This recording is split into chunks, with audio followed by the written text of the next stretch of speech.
CBI full form central bureau of investigation.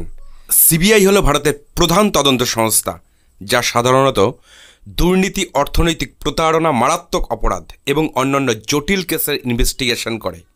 এটি ভারতের premier investigation agency নামে পরিচিত। সংস্থাটি 1941 সালে স্পেশাল পুলিশ স্টাবলিশমেন্ট বা এসপিই নামে প্রতিষ্ঠিত হয়েছিল, যা 1963 সালে সিবিআই হিসাবে রূপান্তরিত হয়। এটি ভারতের কেন্দ্রীয় সরকারের অধীনে কাজ করে এবং প্রায়ই দ্য লাস্ট বাস্টিন অব জাস্টিস নামে পরিচিত, কারণ এটি দেশের বিভিন্ন বড় ও গুরুত্বপূর্ণ মামলার তদন্ত করে। ইডির ফুল ফর্ম হল এনফোর্সমেন্ট ডিরেক্টরেট। ইডি মূলত অর্থনৈতিক অপরাধ, বিশেষ করে অর্থ পাচার ও বৈদেশিক মুদ্রা সম্পর্কিত অপরাধের বিরুদ্ধে কাজ করে। এটি 1956 সালে প্রতিষ্ঠিত হয় এবং এর কাজের মূল ভিত্তি হল prevention of money laundering act বা পিএমএলএ এবং ফরেন এক্সচেঞ্জ ম্যানেজমেন্ট অ্যাক্ট বা এফইএমএ। ইডি আর্থিক অপরাধীদের সম্পত্তি সিজ করতে পারে এবং অবৈধ অর্থের লেনদেনের বিরুদ্ধে কঠোর ব্যবস্থা গ্রহণ করতে পারে। এই সংস্থাটি মাদক পাচার, টেরোরিস্ট ফাইন্যান্সিং এবং বড় আকারের আর্থিক কেলেঙ্কারির তদন্ত করে থাকে। সিবিআই এবং ইডি হতে গেলে কি কি যোগ্যতার প্রয়োজন? সিবিআইতে অফিসার হওয়ার জন্য সাধারণত পুলিশ, রাজস্ব বা কাস্টমস ডিপার্টমেন্টে কাজের অভিজ্ঞতা থাকা প্রয়োজন। ইউনিয়ন পাবলিক সার্ভিস কমিশন বা ইউপিএসসির মাধ্যমে বা স্টাফ সিলেকশন কমিশন বা এসএসসির সিজিএল পরীক্ষার মাধ্যমে সিবিআইতে সাব ইন্সপেক্টর পদে নিয়োগ হয়। সিবিআইতে সাব ইন্সপেক্টর থেকে শুরু করে ডিরেক্টর পর্যন্ত বিভিন্ন পদ আছে। ইডির অফিসার সাধারণত ইন্ডিয়ান রেভিনিউ সার্ভিস বা আইআরএস, ইন্ডিয়ান পুলিশ সার্ভিস বা আইপিএস এবং অন্যান্য সরকারি বিভাগের মাধ্যমে ডেপুটেশনে নিয়োগ করা হয়। ইডিতে অ্যাসিস্ট্যান্ট ডিরেক্টর থেকে স্পেশাল ডিরেক্টর পর্যন্ত বিভিন্ন পদ আছে। তবে ইডির অফিসার হতে গেলে পিএমএলএ এবং এফইএম এর আইনের জ্ঞান থাকা অবশ্যই প্রয়োজন। সিবিআই এবং ইডির দায়িত্ব আসলে কি?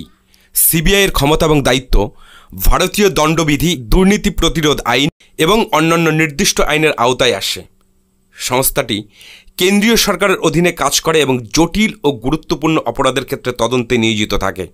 সিবিআইয়ের 3টি প্রধান বিভাগ আছে। অ্যান্টি করাপশন ডিভিশন সরকারি কর্মচারীদের দুর্নীতি এবং সরকারি প্রকল্পগুলিতে অর্থ অপব্যবহারের তদন্ত করে। ইকোনমিক অফেন্স ডিভিশন অর্থনৈতিক অপরাধ যেমন ব্যাংক প্রতারণা, চেক জালিয়াতি, অর্থ পাচার ইত্যাদি। স্পেশাল ক্রাইমস ডিভিশন মারাত্মক অপরাধ যেমন হত্যা, অপহরণ, সন্ত্রাসবাদ এবং অন্যান্য মারাত্মক অপরাধের তদন্ত করে। সিবিআই এবং ইডির কাজের বাউন্ডারি কি কি আছে? সিবিআইয়ের ক্ষমতা মূলত কেন্দ্রীয় সরকারের অনুমোদন এবং হাইকোর্ট বা সুপ্রিম কোর্টের নির্দেশের উপর নির্ভরশীল। কিন্তু ইডি হলো এমন একটি বিশেষ সংস্থা যা প্রধানত অর্থ পাচার, বৈদেশিক মুদ্রার অবৈধ লেনদেন এবং অন্যান্য আর্থিক অপরাধের বিরুদ্ধে কাজ করে। ইডি প্রধানত prevention of money laundering act বা পিএমএল এর অধীনে আর্থিক অপরাধ এবং সম্পত্তি সিজ করে। এটি মাদক পাচার, টেরোরিজম ফাইন্যান্সিং এবং জালিয়াতি ইত্যাদির ক্ষেত্রে অর্থ পাচার সংক্রান্ত তদন্ত পরিচালনা করে। ED foreign exchange management act বা এফইএম এর অধীনে বৈদেশিক মুদ্রা লেনদেনের ক্ষেত্রে অবৈধ কার্যকলাপের বিরুদ্ধে ব্যবস্থা গ্রহণ করে। ইডির প্রধান ক্ষমতা হল অপরাধমূলক কর্মকাণ্ডের সঙ্গে জড়িত সম্পত্তি সিজ করা। এটি অর্থ পাচার ও বেআইনি লেনদেনের সঙ্গে যুক্ত ব্যক্তিদের সম্পত্তি বাজেয়াপ্ত করতে পারে।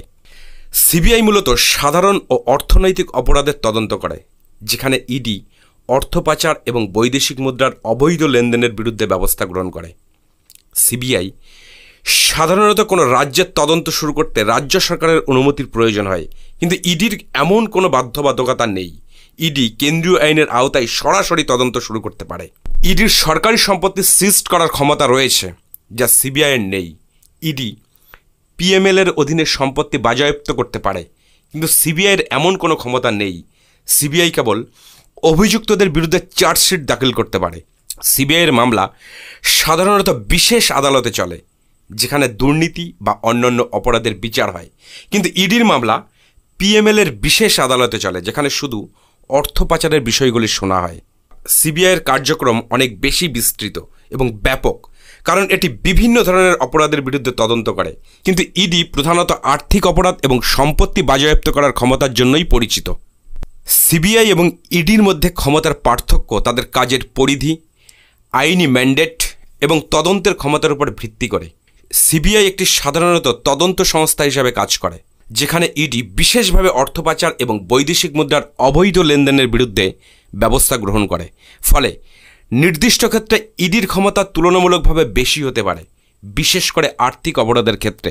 তবে সামগ্রিকভাবে সিবিআইয়ের ক্ষমতা ও কার্যক্রমের পরিধি বেশি বিস্তৃত এবং বিভিন্ন প্রকার অপরাধের উপর এর প্রভাব রয়েছে।